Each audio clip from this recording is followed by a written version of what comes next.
Everybody hates pedos. Are children safer because of that? No, not at all.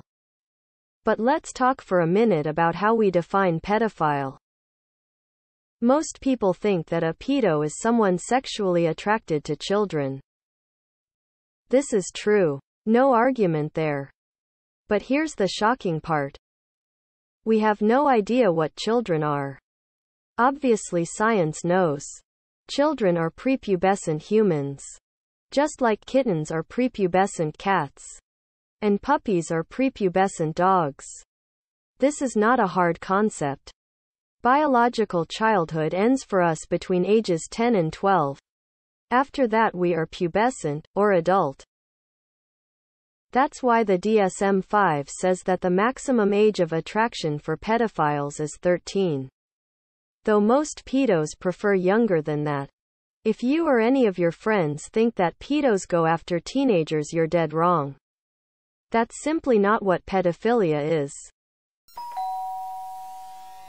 The scientific fact that 14 and 15-year-olds are young adults is, however, unacceptable to a huge number of Americans.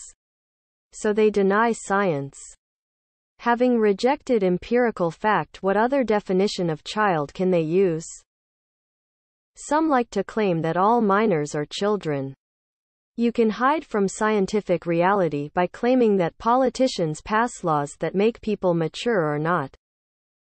It's ridiculous, of course. Honest people admit that your 18th birthday is a totally arbitrary line in the sand.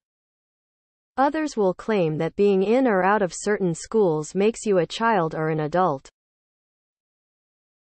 Who is literally a high schooler. This is equally absurd. Nature turns children into adults through a process called puberty. Schools have nothing to do with it. Then there's the myth of, quote, fully developed, unquote. Our bodies and brains never stop changing. But people who desperately want to infantilize young adults love to pretend there is a magical point where people stop growing. And that point, they believe, is the end of childhood. The construct falls apart though when you point out that some young women finish puberty at 11 or 12 and they are literally as tall as they will ever be. That's why everybody was super excited about functional MRI machines. It really was a cool new technology. But the machines were extremely expensive. The neurologists who used them had to justify the enormous cost by producing some results. So they called up gullible journalists, showed them fantastic pictures of brains, and made exaggerated claims about how their brain pics could predict this or that behavior in humans.